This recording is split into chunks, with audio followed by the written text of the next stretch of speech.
Hey everyone, and welcome to the Human Design Podcast with me, your host, Emma Dunwoody.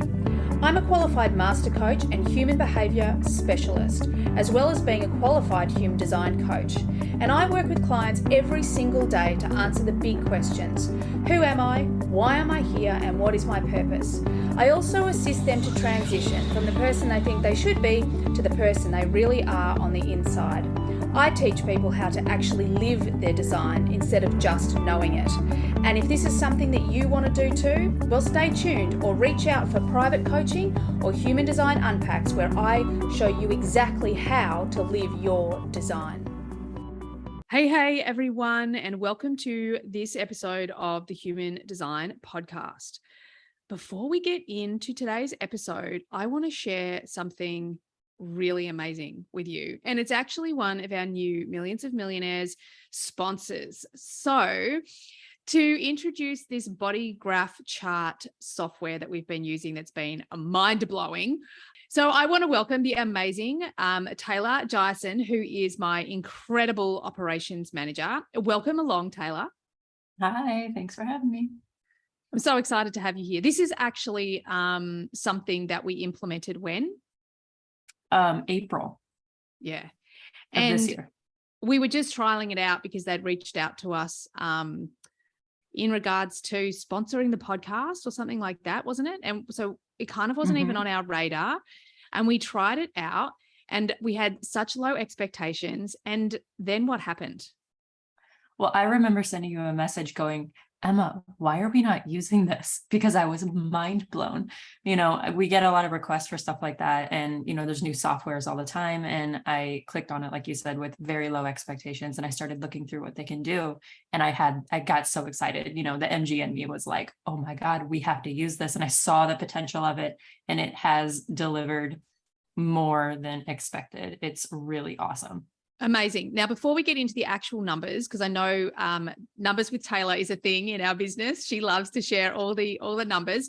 Let's just tell the listeners exactly who it's for and what it is. Yeah, so it's a great tool for anyone who uses human design in their business. So if you're a human design reader, a human design coach, or just someone who uses human design in your business, if you incorporate it into whatever you do, it's a way for you to embed an actual human design chart tool into your website. So, you know, if you want someone to get their human design chart, you probably send them to an outside platform somewhere, go to this website, put in your details and get your chart, whatever that platform might be. There's a couple big ones. And what's cool about this is that it allows you to put that tool on your own website and it's yours. So when someone comes and, puts their information into your website, they get their chart, and then you can hook it up to your email list, to your newsletter. You can have it linked to your own content. You can customize the reports afterwards that they get, so it's your own descriptions of what, this type is or this profile. So that's kind of what it is. Oh my God, I love it. And it's so cool because I actually remember when Jenna Zoe, because it must be the same software that Jenna Zoe used and before anyone else. Yeah, right. And I was always like, wow, her chart looks so beautiful and it's on her website. That's so cool. So yeah, when we started using it, I was like, this is beautiful. I'm really excited that we can do it. But let's talk hard numbers. Like we have had some serious success with this, just adding this to our business. So tell everyone a little bit about the growth that we've experienced through using this. Yeah. So since implementing it into our website in April, there have been over 4,000 people that have downloaded their chart through the website. And that's unique. That's not, someone who does it twice, because a lot of people, they'll go back because they won't download the PDF or something, or they lost it or misplaced it. That's unique chart downloads. So it's even more for people doing it twice. And it's been really amazing. It's more than tripled the size of the email list. And, you can set up sequences afterwards for people to, give them more information and keep everything in-house.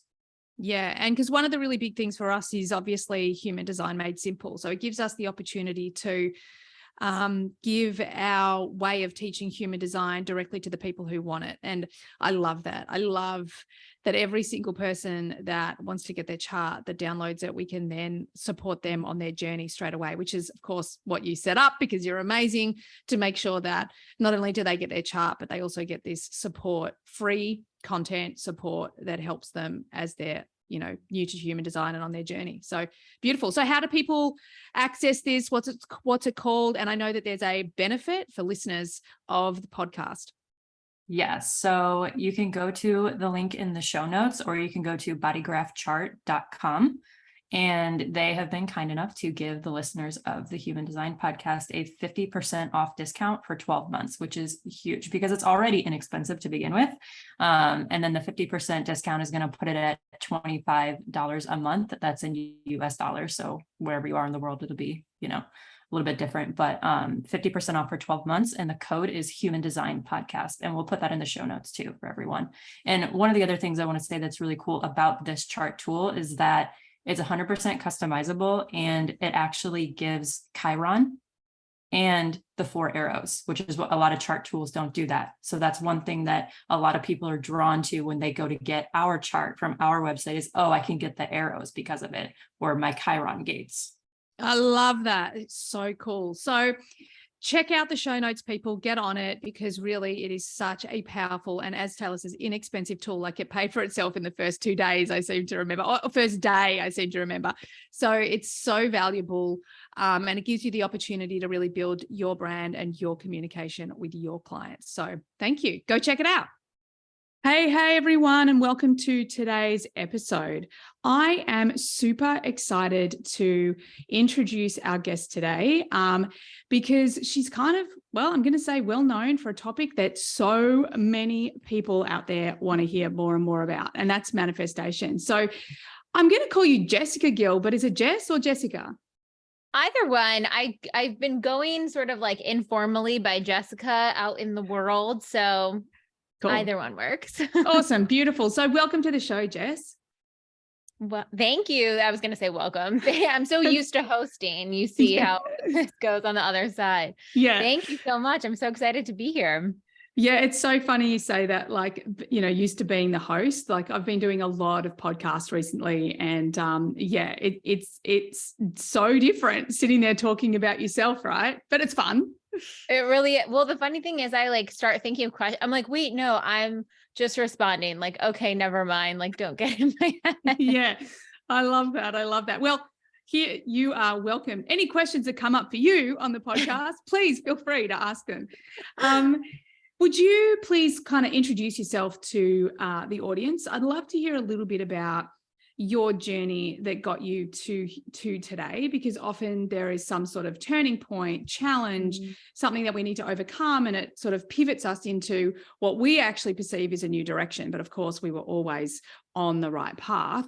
And then how it kind of led to you today being a part of the To Be Magnetic team, I should say, and the host of the podcast. Can you tell us a little bit about that? Yeah. Okay. So my name is Jessica Gill. You might know me as the host of the Expanded Podcast by To Be Magnetic. I'm also their director of podcasts and media in-house, working with the team very closely on workshops and media and our DIs and all of that fun stuff.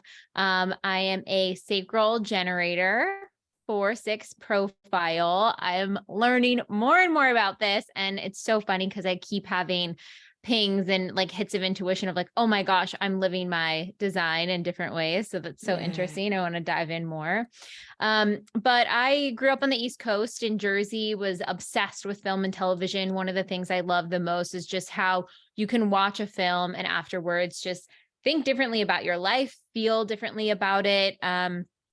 What's possible, decisions you can make, all of that. And so that really drew me into film as a way of sharing those stories and eliciting that feeling from an audience. And so I worked in the film and television industry for, I think, about 9-10 years. And I kind of hit I guess I would call it like a rock bottom moment where I was like, it's not fulfilling me in the way that I thought it would. I had so much control around how I thought this was supposed to go, and it's not looking like that. And I'm kind of open to the universe for a pivot, a change, a shift. Like, I was kind of like, show me the way. Where should I go? Like, what is going to light me up inside? Being a generator, that is so important and is my North Star with everything. Just, does this light me up? Is my body just so excited by this thing? I know I'm in the right spot. And I started following Lacy Phillips' work of To Be Magnetic. She's the one who really put the formula and process together of neural manifestation. And I was watching what she was doing and the work, and started doing the work myself, and was noticing profound shifts. And I kind of, I didn't really know all of it at the time, but looking back, connecting with that company and now moving into hosting their podcast and working on the process episodes, which help explore people's transformation stories through manifestation, I am now doing what I had wanted to do in film, which was sharing these stories that helps change people's lives, change the way they see things. And so now it feels very much in alignment with what I had wanted all along when I released that control aspect. Oh, I love that so much. I feel like it's a really common story, common story, especially for the listeners. I know for me, I was in advertising, same sort of deal. And, I felt like I was driven by this desire within me to, make the world a better place, to leave it better than I found it. And I just had that moment. I'm like, wow, I'm pretty confident I'm making it worse, not making it better, like working in advertising. So, yeah, I totally resonate with that. And I love that piece, like letting go of control and just asking for the universe to kind of pivot you and send you in the right direction. And that, I think, is something that so many of my listeners, they're desperate to find their purpose. They want to create this life that they can feel within them. However, the biggest piece I feel like is that just the letting go, like the real surrender to the universe. I know for me, my background and the reason why I was really drawn to Lacy Phillips' work in the first place is I'm a behavioral coach. So after healing my mental health, I was diagnosed with depression and panic disorder and told that I was going to have to just manage it for the rest of my life. And that just wasn't an option. So after basically learning about the brain, human behavior, and everything else between, quantum physics and metaphysics, I healed myself through that process. But the thing that was, so profound for me is I did get to that point where I'd done so much healing, I changed my life, but I still had that piece inside of me that was like, why don't I feel different? And that was the point that I really, really surrendered to the universe. And the universe brought human design to me again, because it had brought human design to me a couple of times. And I was like, no, I'm academic. I'm science-based. I'm this, I'm that. I can't possibly take this to my C-level clients. And I made a promise to the universe, and she brought me human design over and over and over. And I'm like, okay, I got to do this. And of course, everything expanded from there. So I feel like your story and my story, they're really similar. And I really want my listeners out there to trust that process, because often it is in the surrender that things start to really shift and change. Now, is there anything that you want to respond to on that?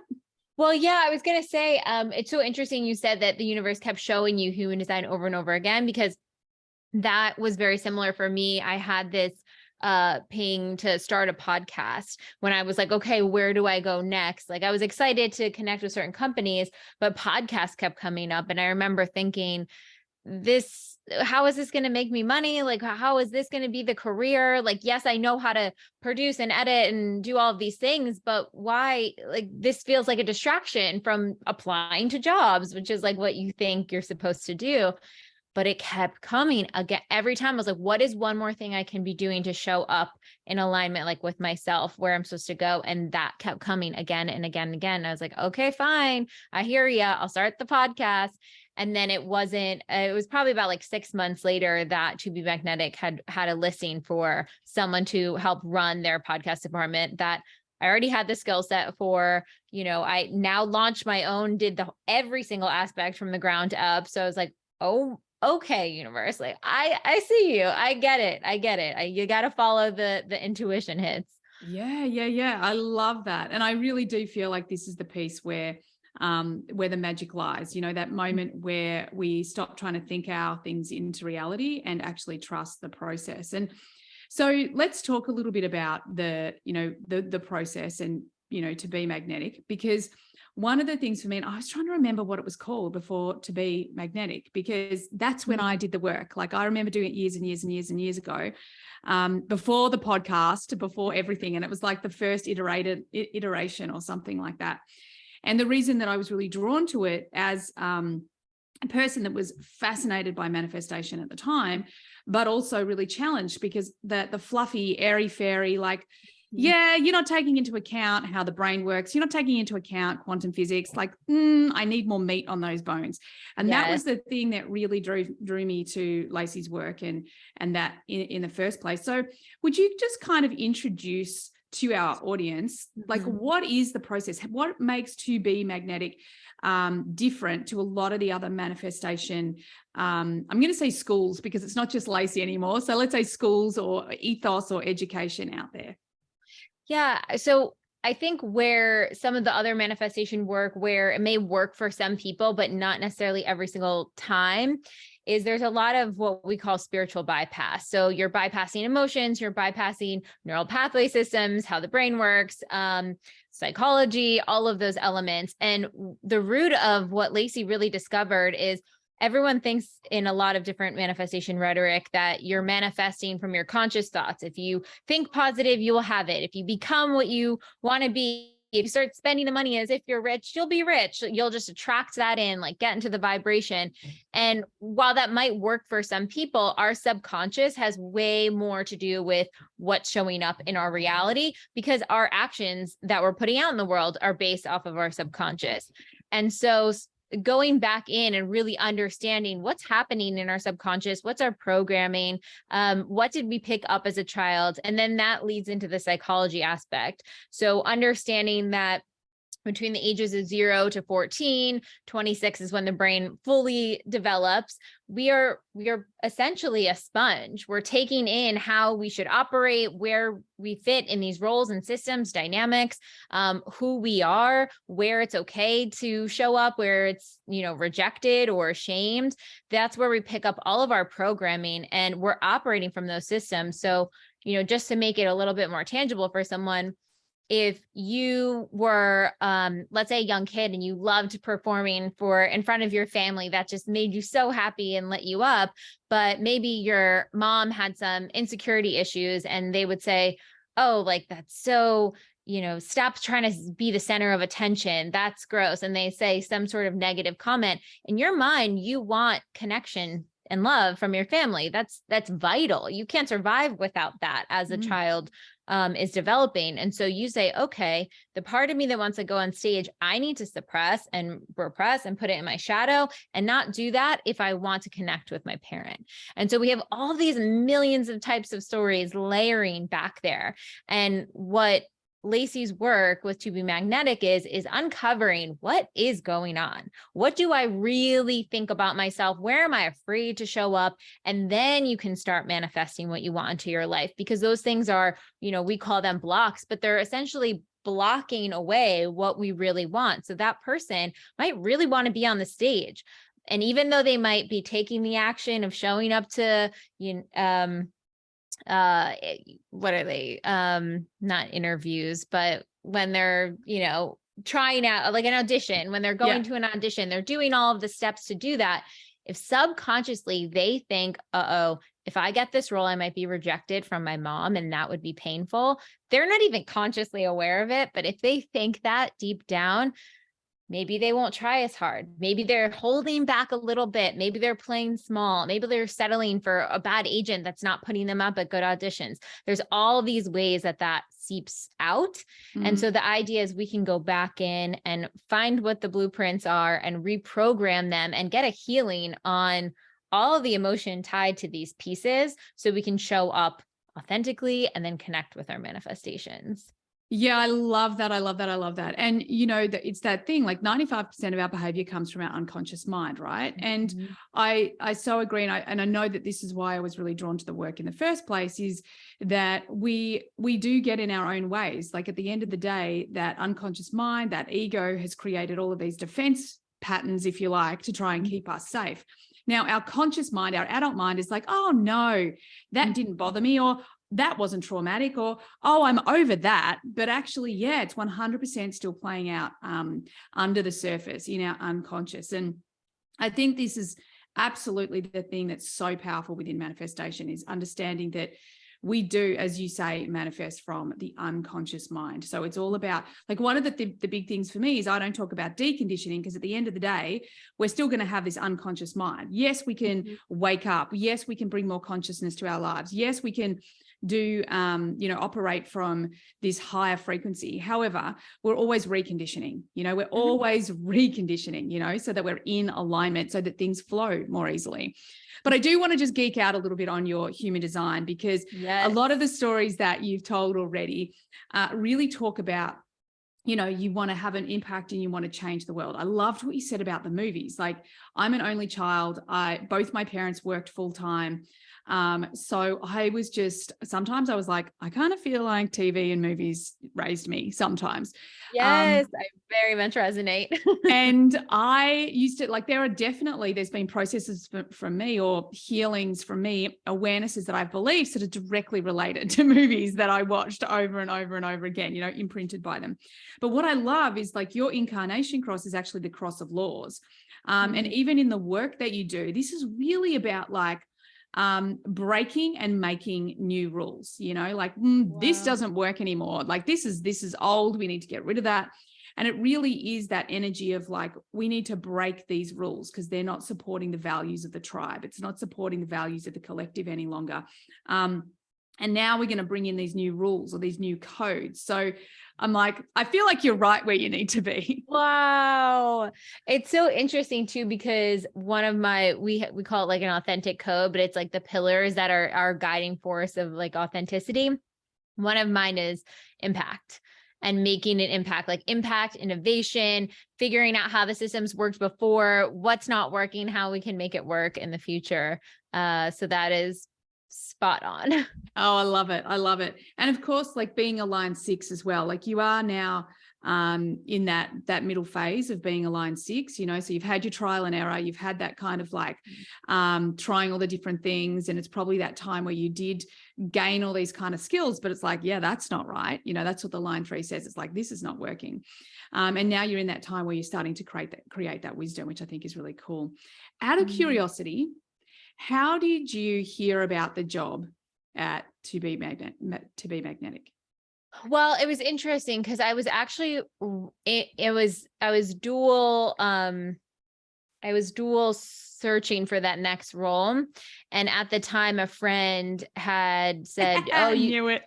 You can submit a spec script for this TV series. It's actually for the Rules of Magic. It's like based off Practical Magic, if anyone knows the movie, that they were going to do recreation on HBO. And I was like, amazing, love to submit a script. So I'm working on that. But because I had kind of removed the pressure of needing to get the job, or it was almost like I was manifesting the job with TBM or an aligned company similar, or I wanted a really, really fulfilling job in film and television. And so it was like my final test between the two of, like, how can I sort of sit in that worth, knowing, like, okay, I trust whatever. If it's meant to be the show, great, let's got it. I'll put in the action and do it. If it's meant to be something else, that's fine, I'll do it. And in the middle of writing that script, they had posted something on the Instagram, and someone was like, oh, look, you have a podcast, like, you should apply. And I was like, okay, sure. Yeah. Like, looks amazing. Might as well. And it's funny because when I did apply, I also did it from that same energy of, it wasn't so precious. I wasn't like, this is the job and this is the only job and I will never have anything else again. I was like, let me just be honest and be blunt and be myself. I think in the application it said, what would you do differently, or how would you read out? And I was like, I don't want to bash what they're doing at all, but, like, I have some really good strategic ideas. And so I was like, fine, I'm just going to say it, like, okay, fine. And it was exactly what they were looking for. Yeah. Oh my God. I love that. And the reason why I had a bit of a giggle is because you're a line 4, and the line 4s, like, everything comes through your community, through your people. And the fact that someone said to you, you should go for this, like, again, through the frame of human design, it's what I call an external clue.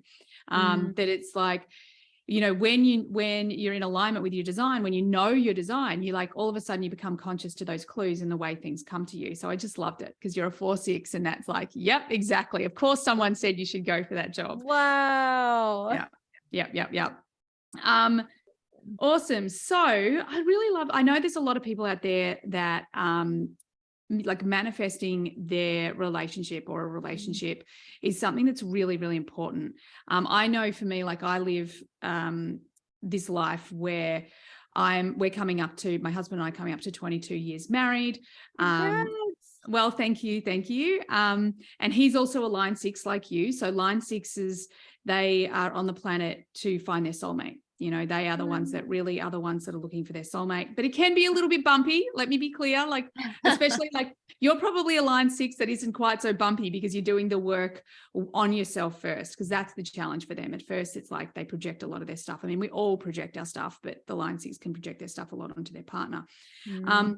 But for me personally, like we've been through some really challenging times in the middle, and now we get that absolute gift of, you know, sharing our lives together, 2 whole people that choose to be in this relationship and share our lives together and raise our kids together and all of those amazing things. And one of the things for me over the years through manifestation, because I was never really, you know, Justin and I had already found each other before I discovered manifestation. So I never consciously did it. However, it was the whole story is very, very serendipitous. The long story that I'm getting to, and the thing that I kind of want to cover is like, I feel like so many people try so hard to manifest a partner, and in trying so hard, their mind is really attached. They're like, well, it has to be like this. And I'm writing a list. Like when I hear people say like, write a list of the partner that you want, it used to literally make me go, oh my God, stop it. You know, like this is not helpful. However, over the years, what has been really, you know, profound and what I've seen is like, it's powerful to have the list so you know who the being you need to be is in this relationship. This is just really a long way of saying like, I've kind of been a bit, I'm not sure about the whole manifestation consciously through relationship for a relationship. And I know you have. So I'd love to hear a really great story about how you can actually consciously and what I would call resourcefully call in your partner in a way that you actually do end up with someone that's really aligned. In that, through that process, you probably do a lot of healing on yourself to become the being that you need to be to actually be in this relationship. And yeah, I'd just love to hear your experience of that. Oh, this is such a big topic and so interesting to dive into. So I think, you know, manifesting a partner is so much of internal work and understanding your blocks and your subconscious limiting beliefs and understanding your programming around partnership and all of that. And I guess starting off with the list is very important, especially when you go through it and you have a really hard time. If you get almost like rose-colored glasses, oftentimes in the beginning, and you're like, everything's great, they're amazing, you don't see the red flags. And the list helps you kind of prevent yourself from running into the fire with someone that has a million red flags. And I think the idea of manifesting a partner consciously is noting that, okay, I am what kind of partnership is showing up is a reflection of where I'm at, and how can I take accountability? I call it like cleaning up your side of the street. How can I take care of all the things I need to take care of for me, so I'm in the best place to align with my partner when that is time to come through? Now, sometimes people get really tripped up on the obsession and the attachment of, I need this to feel like X. Well, you're not manifesting a partner. You're manifesting the feeling of being desired, of being wanted. And if that's what you're manifesting, the partner doesn't really have anything to do with that. You need to be able to give that to yourself first. Once you give that to yourself and start honoring yourself, doing the things you like to do, your desires, your joys, all of those things, then you can say, okay, cool. Who can come and join me on this journey? Who can, go alongside me, and we can kind of co-create together. But if you're looking for someone else to fulfill a void or something within you, you're going to be really disappointed because no one other person can do that except for you. And I think a lot of times when people are manifesting a partner and there's so much pressure on it has to be in this way, there's often like an attachment wound, a parent that wasn't there for them, didn't support them, an abandonment wound. I know I've definitely had elements of different things there. Definitely I've had anxious attachment. And so the idea is like moving from all of these sort of labels and understandings in the psychology realm to a really secure place where you can fill up your own cup. And once you do that, then you can call in that partner. And I think the other thing too, I guess why the list is important is I've seen people sort of wishy-washy, want a partnership, but not really. And really that's their fear of intimacy.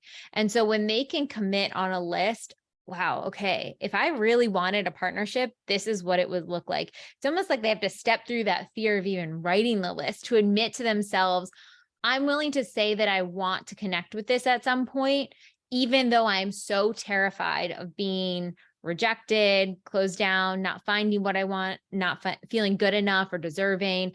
You want to work through all of those emotions and feelings, and then that person can come through. I always feel like when people manifest their partner, they are typically in their most authentic magnetic state. It's almost like their partner could come or go, but they're living their best life. And then that person comes along. And I think, you know, when we're just obsessing over one thing, you're giving that thing so much power. You can give whatever you're thinking that thing's going to give you, and then they can just be in addition to that. Oh my God, I love that. And it's so funny because I'm getting goosebumps just because literally I was living my best life when I met my husband. You know, it was crazy ass, right? And yeah, I think that I love this conversation because it is all about like becoming that whole version of you. You know, I know as someone who did go through that process within a relationship, it's hard within a relationship. And we had the whole codependent narcissist thing. We had both of us, the two dysfunctional attachment styles, like you name it, we experienced it. And gratefully, we were willing to, you know, do the hard yards so that we could get to the other side of it where we're these two whole people. And I love this idea of being able to do all that work first, you know, before you get to the point where you have kids and, you know, you already have a life together, so that you can actually heal yourself. Because at the end of the day, like you said, it's all a projection. It's everything that's going on inside of you is what you're actually seeing in the other, as opposed to what's actually happening. So I love that. So good. The other thing I just wanted to geek out momentarily, because a lot of what I hear in your language is that, you know, you said impact before, you know, you when you were talking about going from, or even like with the movies and how they change lives, and you have the 1156, which is all about being the seeker. You're very much here to be on the journey, to seek, and you know, very much contribute to the planet through the stories that you tell and the ideas that you have. And I think you actually said before, I've just got so many ideas. I'm like, yeah, you do. You've got the 11, and it's constantly in a channel. So it's a really powerful energy for you. Wow. I also love the work that you do, because you are a lot of like, obviously Lacy being a projector, she doesn't necessarily have the energy to be the face of it all the time. I mean, who knows? I'm just looking from the outside. Maybe there's just a lot of other cool things going on in her life. But I also love that you have this energy, like the 4426 is like, you really are the salesperson. You have this energy of being able to really, and I'm going to use the word persuade or convince people. Like, I get that you can't see why this is good for you yet, but it really is good for you. So it's beautiful to see this energy in a way where you are really helping people to transform their lives. And it is a fundamental energy that lives within you. So it's so cool to see in real life. What's so interesting about that is that ability to like get lit up and share with people from a genuine place only happens if my whole body like truly believes in it full force. If you gave me, you know, something or product or whatever, and I saw the holes and I was like, I don't really trust that doesn't work, I could never speak to it. My body is just like, nope, I'm not doing it. So it's so interesting because I can share so much of this work. And I'm so like bursting at the seams to talk about it because I truly wholeheartedly believe in it so much. Yeah, I love that. I love that. I love that. And like your personality sun is in the gate 60. It's this gate of limitation, right? And on the outside, that sounds a bit uncomfortable, but actually what it's all about is cracking open what really is possible. You know, it's that ability to have like, well, yeah, we live in a body and that's our limitation. However, the mind, the subconscious, the spirit, that is not limited. And these are the places that we can sort of lean into. So I love that, again, you're really talking to your design and, you know, how you show up in the world. And of course, being a generator, you know, like giving yourself, like, was that journey hard for you to give yourself full permission? Because obviously working with TBM, you've really learned and you were doing the work before you worked there, but you know, before that, what was it like? Could you give yourself full permission just to follow what fully lit you up? Or did you feel like, well, I need to have a sensible job and I, you know, need to keep going. This is where I've trained. This is where I've put the energy in. Did you always feel that way, that you just had to follow what lit you up? Or is that been a journey to really let go of the conditioning? Yeah, it's definitely been a journey. I don't think I even gave myself permission to do that until really understanding human design and being like, oh my gosh, this makes so much sense. This is, you know, exactly what's happening for me because, you know, how it showed up for me was on the things that didn't light me up. I would procrastinate. I could not get myself to do it. It would be the empteenth hour and I'd be forcing. And I was like, I don't understand. Am I a lazy person? You know, I was taking on all this shame about how I was showing up with that. And almost like, oh, I must not have good discipline. Something must be wrong with me if this is so hard to do. But then I noticed that, for example, I would edit like little videos, or I'd be editing for different companies, or I'd be in the storyboarding room.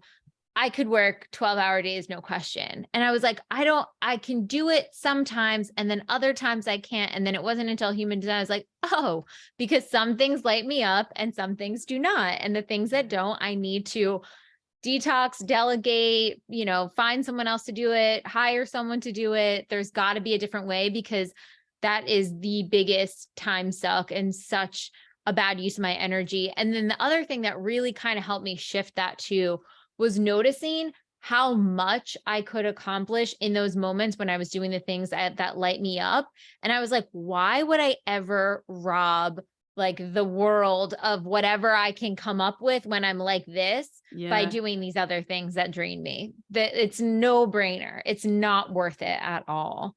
Oh my God, I love that. I love that. And you've got the channel of ambition as well, which is this really, really powerful energy that, and the 32, you've actually got the 32 in a place that's, it's at your design Mars, and the 32 is all about what is correct to move forward, you know, like, and again, it's this pattern, right? It goes into the cross of laws. It's the seeker. It's like, what's really working? Because I need to know, it's just as important for me to know what not to do, which is exactly what you just articulated, as to what it is that I'm here to move forward. Because as soon as you're attached to that greater meaning, that particular channel becomes really unstoppable. Like, you know, they can achieve great things as long as they're like, I'm doing this for the greater good. I'm doing this not only for my, you know, because I'm lit up and it's fulfilling and it feels great, but the more that intention is aligned to something bigger than you, then you do become quite unstoppable. Does that resonate with you? Oh, 100%. I feel like most, if not every single thing that I'm lit up by does translate of like, start on this level, go here, you know, it is always at scale. I'm seeing the biggest way, the most impact. That is always in the back of my mind with everything. Oh, I love it.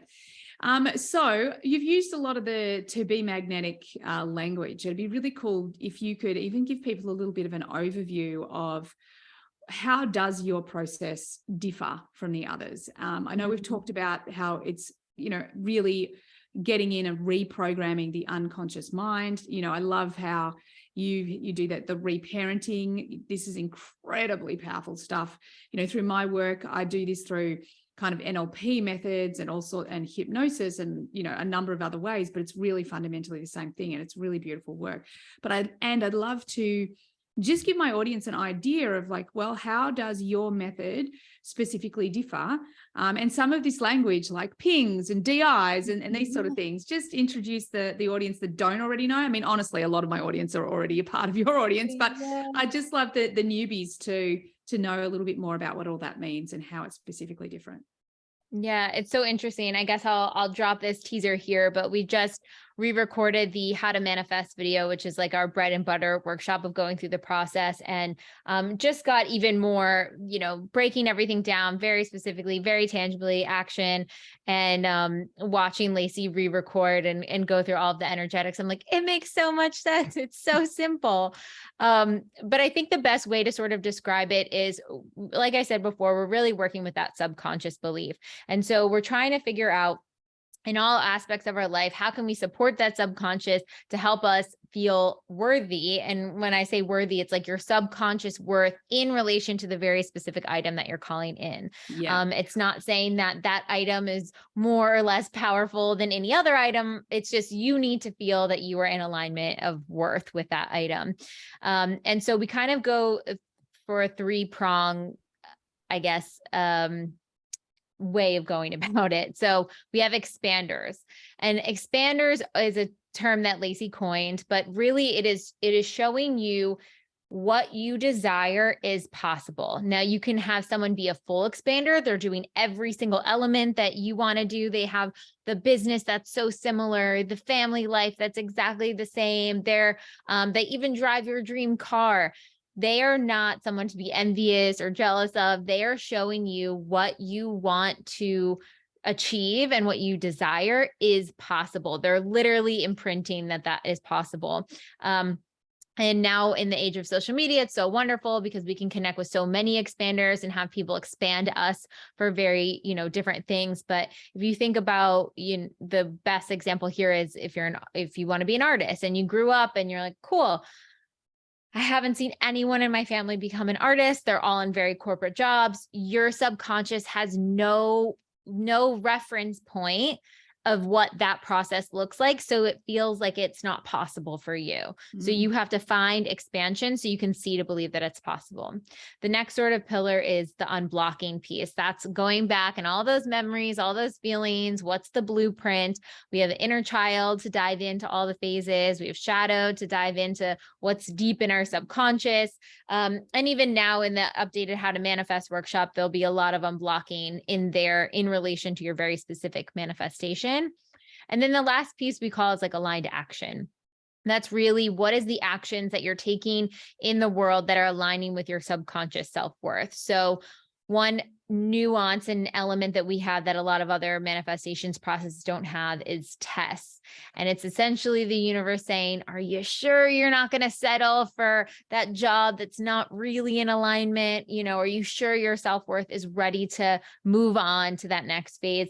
And kind of when you think about it from a neuroplasticity way, you're forming a new neural pathway of high self-worth around an item. And when you're really close to shifting from your low self-worth, neural pathway to your high self-worth one, it's almost like the universe is like, are you sure you don't want the old one anymore? And then you're like, nope, we're going to choose this one going forward. Got it. This is my new way of being. And that's how you show up in the world differently. So a part of aligned action is also pings. That's your hits of intuition telling you, create that podcast, take that action, do that thing. It's your way of sort of co-creating with the universe on the things that truly align. I love it. And, again, from my background, I think it just makes so much sense. The expanders piece is very much like the brain needs evidence. I talk a lot about that, like make sure you're giving your brain evidence every day, because otherwise we can't quantum leap. Oftentimes through the frame of human design, I'll talk about it in a way that, at the end of the day, your strategy and authority wants you to quantum leap. Like it wants you to be able to get where you want to go, but the brain can only take so much. And once it realizes that that those gaps can be bigger, that there can be less detail, information, inverted commas, control, because of course we have none, but the brain wants to perceive that we do. Yeah. Then we can start to quantum leap. And I think that's that's really beautiful, that expander piece. And I love, like, I hear the language everywhere now, you know, like there really are like expanders and pings and this sort of thing all over the place. So I love that. And, you know, that third part of the process, this is something for me, again, I talk a lot about. And for me, I kind of look at it the other way, but it's the same thing, is that it's almost like once that decision has been made and you're heading down that path, for me, it's that it's clearing out the junk. It's like, well, and so many clients, they're like, oh my God, I thought I'd done this. And I'm like, no, this is the last bit. It's clearing out. It's that point where you're actually finally at the T-junction. You're about to grab your hands on the wheel. Like, this change is actually happening. And I can't remember the name, but it's actually one of the universal laws as well. So I think that was one of the things for me as I was doing the work. I was like, wow, this is so grounded in science, not just a woo, you know, it's really understanding the psychology as well as the energy, which I think is really, really freaking cool. I had a question that's just jumped out of I want to talk a little bit about your intuition. You actually have in your design the 5710. So this is a really big, like, intuition's a real thing for you. We all have intuition. Some of it kind of changes. Like, for me personally, I feel like I have all the clairs. It all shifts, it all changes. You know, I can connect with people who have passed over. I, you know, see visions, all sorts of things, but it's not because I have an undefined spleen. It can be inconsistent. There's different ways, and depending on who I'm with, it turns up differently. But for you, you actually have the 5710. And what this really says is, like, it's a really powerful channel. It's in a channel all the time. I'm just quickly looking to see. Okay, so even you have the 57 in your Mercury. So you're really here to talk about your intuition again. Like, this is really, right? You're really here to talk about your intuition. Is there something specific you want to respond to on that? Well, it's just really interesting. It's something that I think for someone who's like really new on this journey of connecting with their intuition, it always feels like, oh, that's a gift that someone else has that I don't have that. I don't, like, a ghost isn't appearing in front of me. A spirit's not appearing in front of me. I don't have the angels on my shoulder. Like, if someone else has that, you know? And I think the more I've gone about this journey and noticing, for me, intuition comes through as just like a knowing. It's just like it dropped a piece of information into my brain. It was like, yep, this is that. And I'm like, okay, sure. Sounds great.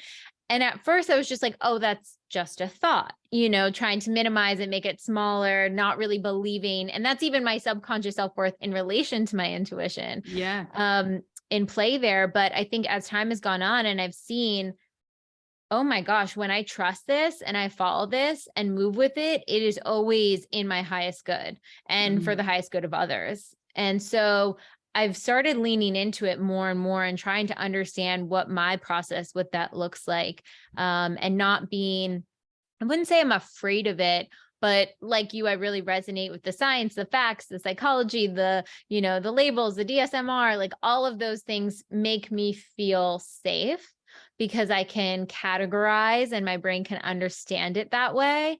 And intuition feels like, you know, a whole nother magical world, which I love, but I'm trying to say, okay, both can exist. And what does that look like? Oh, I love that. I've just got goosebumps, and it's so similar to my journey. So I was the same. And, you know, there's a lot in my chart. You know, I'm a Piscean with Cancer. I think it's Cancer rising. Like, there's all over, whether it's my astrology, whether it's my human design, whether it's like intuitives telling me, they're like, you're intuitive, you're psychic, you're this. And I'm like, then why don't I know it? I'm like, well, where is it? How do I access it? Like, show me.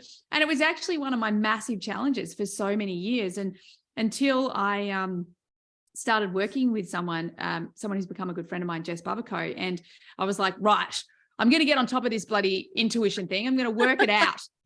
You know, so typical, like the masculine approach to the feminine, you know, like, right.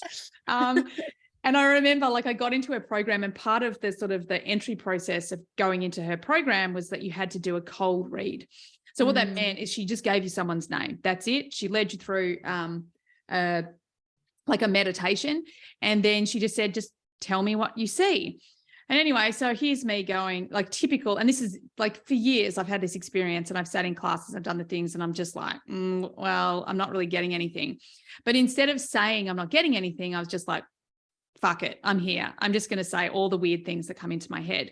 So a face came into my my mind's eye. I described the face. I described, where this person lived. I described like there was some relationship stuff, there was some work stuff, and I just went through everything. And I'm kind of like, I'm pretty sure I'm making this up, but there's this and there's this and there's this and there's this. And after it, Jess showed me a photo of this person, and I'm like, that's her. That's her. And Jess was like, that was so bang on. And she sent the reading to the person that I did the reading for. And she said she's never had as good a reading as that. And the reason I tell you the story is because this is you. This is you. This is how your intuition works. It's all there. It's already happening. The whole, like I've literally now had clients that have had one that just sits, so a story that sits close to my heart is I had a client, and this is all just as I was training. So I'm just this person's volunteered to be a guinea pig, and she had lost her husband. He had killed himself. And I was like, oh God, the weight of that. I'm like, fuck, well, whatever comes through, I'm just going to share it. And it was this whole long message that everything that he wanted her to know. And it was very specific. And I was kind of like, I feel like I'm making this shit up.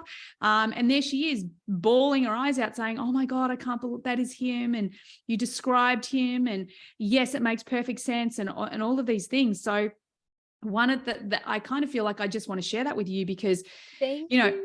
And I have inconsistent intuition, if you like it all depends on who I'm with. But for you, with this 5710, and you even spoke to it, like it's not just for you. And the more you listen to it, so the way the 57 starts to sort of show up is that you're going to get these, what you call pings, those intuitive hits, and it is knowing, it's also auditory. And because it's a frequency based, as opposed to like a vision or even a knowing, there's also this frequency-based part of it that comes in as auditory. And it doesn't necessarily even need to be a song or a voice or something like that. It can also almost be just like there's a tone, there's a ringing, there's something. And as you start to listen to it, what you're going to notice is that it's going to guide you first with body intuition. So it might be health, well-being, where you need to go, what you need to do. And the more you listen to it and trust it, then it amplifies and it becomes more about the other. It becomes about the future very specifically. You'll be able to sort of see things. And like one of the gifts as well that, again, I just thought I was making it up is like, I can feel the future. I can feel as we're moving in, what we're moving into, I can feel all those sort of things. And you have that gift as well. And because it's in a channel like the 5710, and the 10 connects to the gate, it's called the love of the self. And it is actually an unconscious channel for you. So it kind of makes sense that you're a bit like, oh, I'm not sure, I'm a bit unconscious to it. But I just really want to, maybe give you something to respond to, after this podcast. Like intuition is a massive thing for you. It's a massive thing. And it's very deeply connected to the love of yourself. And the more you listen to that intuition, the more that worth, because yes, we manifest from our worth. If we feel worthy of something, then it's going to come in, it's going to flow. So easily. But if we feel like we're holding back or we're not worthy of that thing, then of course this is when it gets clunky, and this is when you want to be doing the TBM work, right? But for you specifically, like just that, it's switched on all the time. And it is in this place where it's also a part of the circuitry that we call, it's like an aura busting energy. Okay. It's part of this centering circuit. And what that actually means is that literally anytime someone walks into your aura, they can't help but sort of fall into step with this intuitive energy that you have. They can't help but kind of follow, if you, the self-worth that you bring to a room, they are also like, the room is going to be experiencing your self-worth. You impact everyone else's aura because it's very, very powerful that way. Is there anything you want to respond to from all of that? I couldn't help it. I was just like geeking out. I wanted to share it. I am so thankful that you went into that, because especially the piece when you were saying, I feel like I'm making this up, is exactly what comes up for me, I'm like, I am just making this up. This cannot be really a thing. And I think having those moments like you did, where you were expanded, where you said, okay, let me just share what I think I'm making up and see where it lands with people. I think that is how I'm going to have to build this trust muscle with this intuition, because especially with future things too, like it's almost like I had one this weekend where it was like kind of like a business idea. And I was like, okay, I see where we're going. Oh my gosh, like there's a gap in the market for this thing. Like people are going to need this. No one's doing that. I have nothing to do with this business idea. It just like came, and I saw it happening like in real time. And so it was such a bizarre, and I have that happens sometimes where I'm like, oh, I see exactly how this is going to, I feel how this is going to play out. It's very bizarre. Oh, I love it. And you've also talked about another part of your design, because you've got a defined ajna, and the ajna literally, like when you've got a defined ajna, you have this talent to be able to literally like put things into a process. You can kind of see in the mind's eye, like you said, okay, there's a gap in the market. So we need this, and this. So that is a defined ajna. It's the way it works. You know, the Taylor, who basically runs my business for me, she has a defined ajna, and it's crazy. Like sometimes she'll be, you know, just thinking about something, whatever it is. And I will come to her the next day and say, look, I want to build this thing. And she'll be like, oh, that's why I was thinking about that. Because I've got an undefined ajna. So I don't, like, my thinking isn't that way. It's very in the now. It's very, you know, my insight, intuition. It's why I had to share what I had to share, because it's coming in, you know, it's not like when I'm having a conversation with someone, I'm thinking, well, it's going to go here to here to here to here. Or when I want to ask that question about when you're interviewing people, like, do you have a structure? Because for me, if I try to structure it, it's terrible, you know, like I don't have that same flow. But for you, you have that talent. You have that talent of being able to structure maybe what you say, maybe the questions you ask. Do you want to respond to that? Like as a podcast host? Oh, yes. I think in the beginning, especially doing TBM, when I did my own podcast, it was very much more it was structured in I saw the vision for what the whole episode would be, but I was a little bit more relaxed in it.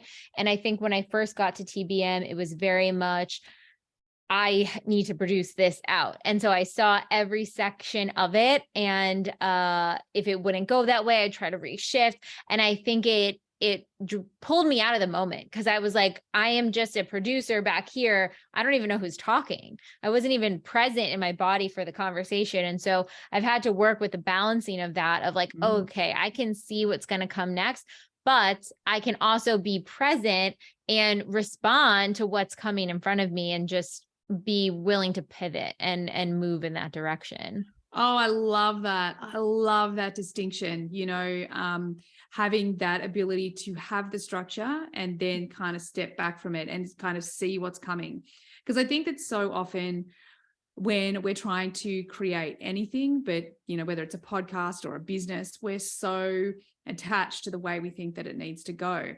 And with our design, obviously through the frame of human design, it gives us so many clues of how specifically we're designed for it to go, if you like. And for me, for example, one of the things that, you know, I had a very successful advertising career. However, it was really weird because whenever I was working within the team, and I ran teams and all that sort of stuff, but I was always much better at what I did when I was either the leader that kind of sat outside the team. But within the team, I would be like, God, hello. Whereas my energy is actually designed to be the alpha. It's designed to sit outside of the team. So the way that I create my business is that, you know, I have very close one-on-one relationships with all of my team members. Then we do connect each week or every second week with the whole team.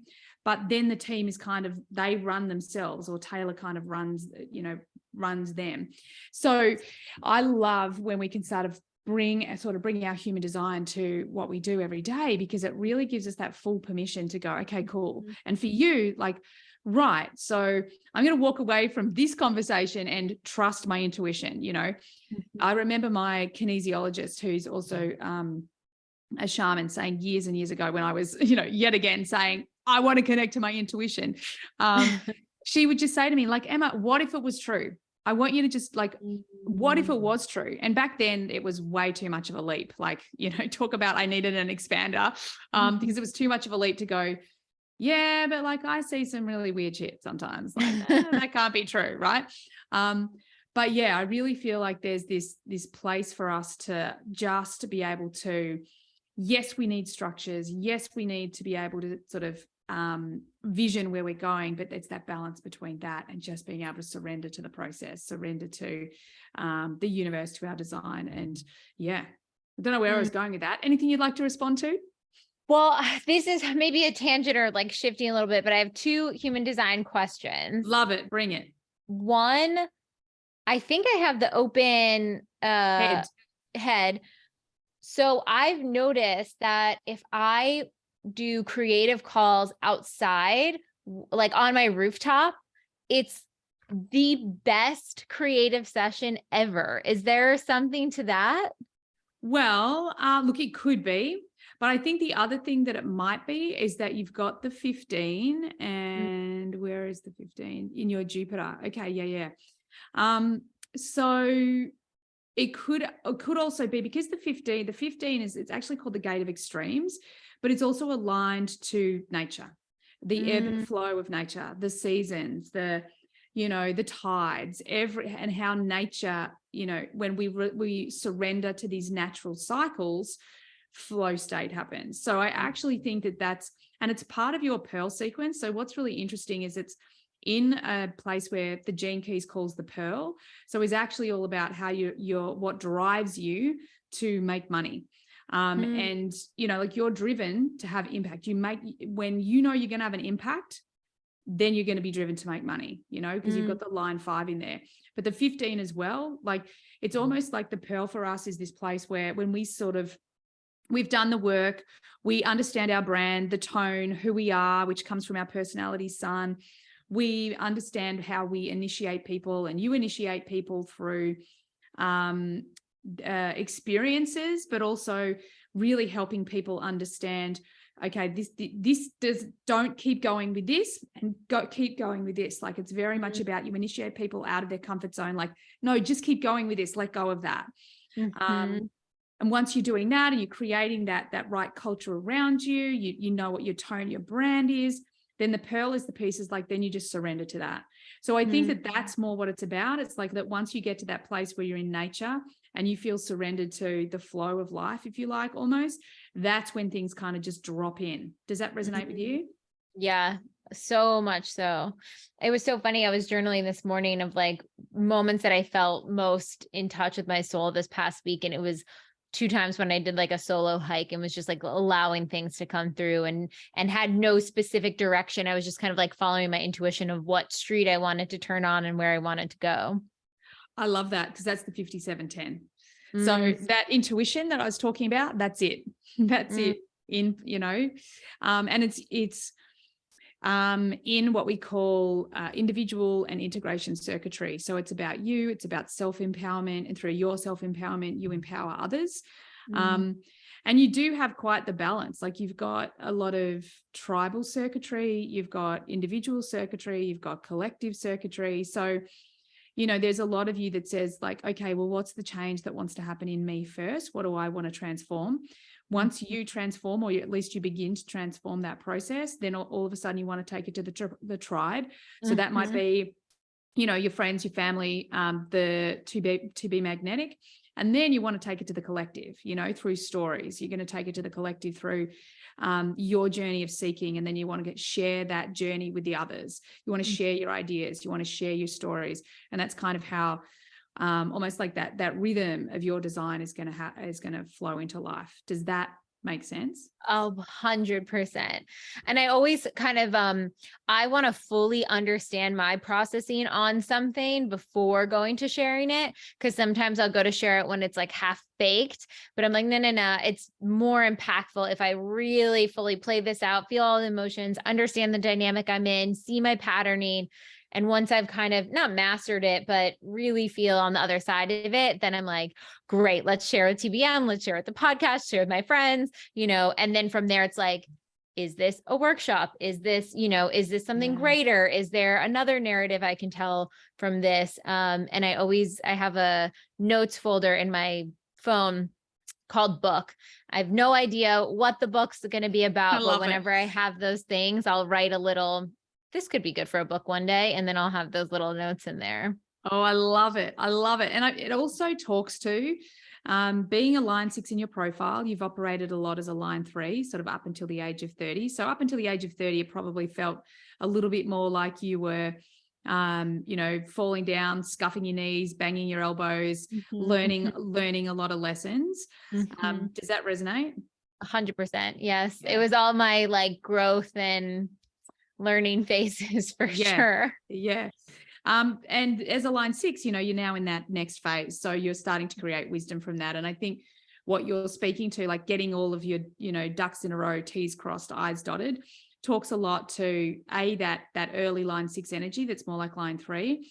And you also do have the line 3 in your design Mars, which really is that it's the core wound. It's also the vocation. So it's this place where you really learn almost before birth that you have to go through this process of trial and error. You have to go through this process. And part of it, when it's unhealed, would feel like if I don't, then something bad is going to happen. However, in the higher expressions, it's just going to be more like, all right, well, I just want to make sure I've had enough experiences to be able to talk to this with authority. So it sounds like it's kind of, that's where you've got to. 100%. Yeah. And there was a huge pivotal shift around 30 that like transitioned me into that like next version of self. Yeah. I love that. So much sense. I love that. So, well, thank you so much for being here. Where can, I totally just did the MG thing and like completely cut you off. I do that all the time. I get over enthusiastic. I jump in, I cut you off. Thanks for being here. It's been awesome to speak to you. Yeah. I would love the audience just to know where they can hear you on the podcast, where they can find out more about TBM. Do you want to let them know?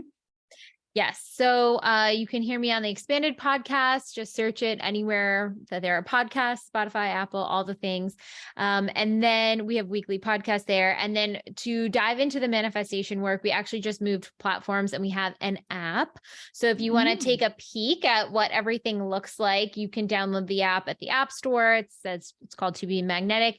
And then if you're like, okay, this looks really interesting, I think I want to dive in, then you can click the link in the start here and sign up for a membership with us. You can check out some of our freebies in the app as well. We have a free clarity exercise and you can get a little taste of our deep imagining hypnosis process as well that helps you to unblock.